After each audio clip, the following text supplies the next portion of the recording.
Subscribe करें आदि अम्बेडकर विद्यार्थी फाउंडेशन के चैनल को और दबाएं इस बेल आइकन को समाज व संगठन से जुड़ी सभी प्रकार की खबरें पाने के लिए सबसे पहले।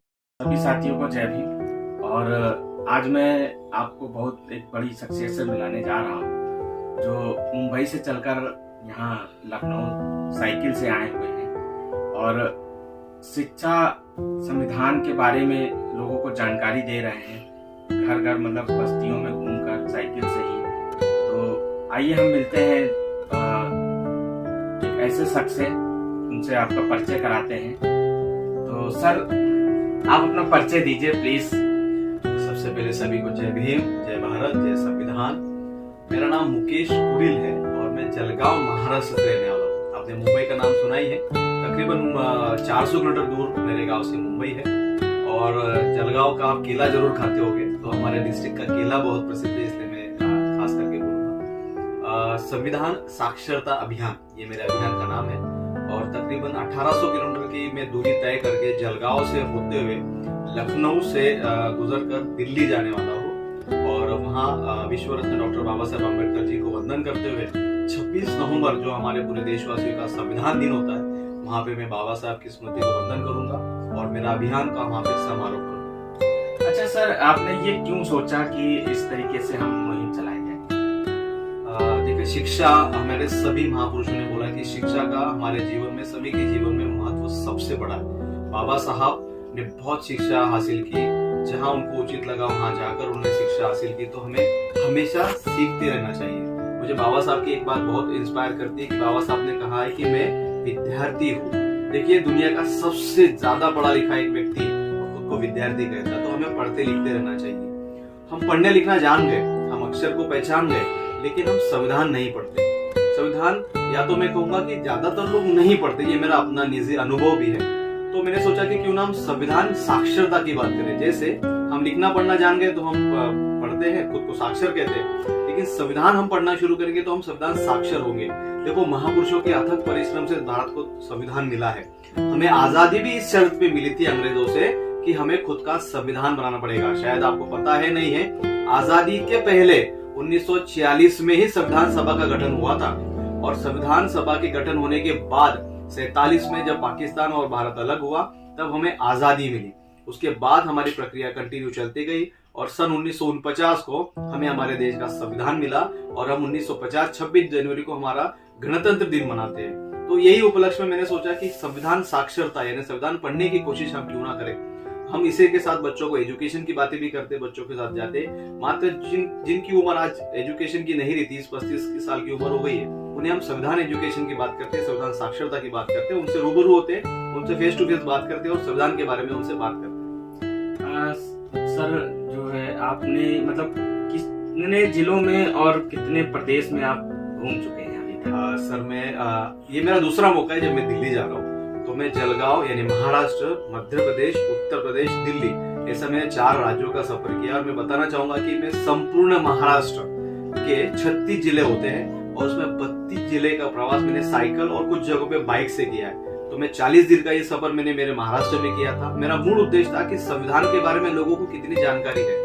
मैं सभी से नहीं मिल पाता, लेकिन एक प्रायोगिक तत्वों पे मैं कुछ लोगों से मिलता हूँ, कुछ लोग मुझे भी आकर मिलते हैं और मैं वहां से टटोल रहा हूँ कि संविधान के बारे में कितने लोगों को कितनी जानकारी। तो मुझे मेरा निष्कर्ष ये है कि बहुत कम लोगों को जानकारी। तो हमने बहुत अच्छा ये विषय चुना है कि संविधान के बारे में हम जानकारी दें, संविधान साक्षरता के बारे में जानकारी दें। मैं मध्य प्रदेश में जब आया तो आपका बुरहानपुर, खंडवा, मऊ होते हुए जहाँ बाबा साहब जी का जन्मस्थली है, इंदौर, आष्टा, भोपाल, राहतगढ़ जो कि सागर से पहले पड़ता है, फिर सागर, बंडा, आपका हमीरपुर उत्तर प्रदेश में जो आता है, वहां से मैं आपका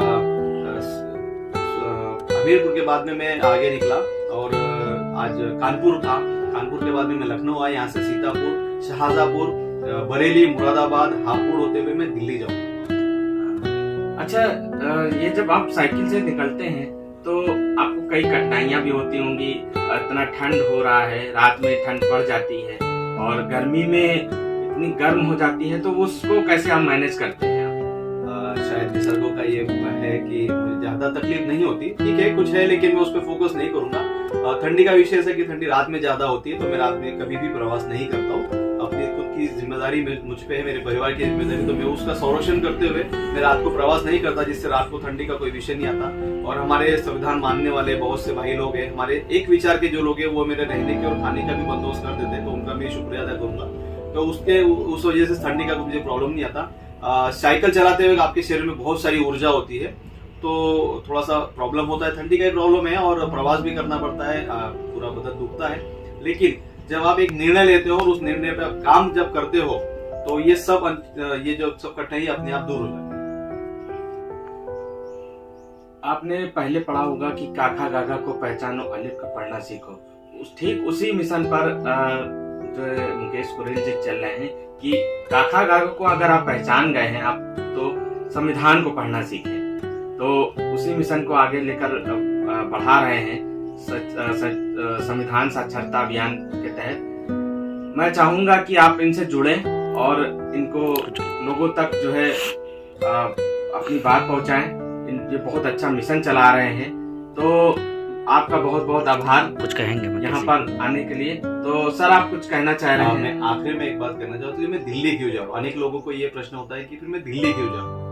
मैं आपसे सभी से कहना चाहूंगा कि सभी को पता है, दिल्ली में हमारा संसद जो है, वहाँ पे तब संविधान सभा का गठन हुआ था संसद में, और सभी पक्षों के अनेक लोग वहाँ चुन के आए थे और संविधान लिखा गया था। तो दिल्ली में हमारा संविधान लिखा गया है, इसलिए मैं बाबा साहब को वंदन करने दिल्ली जा रहा हूँ।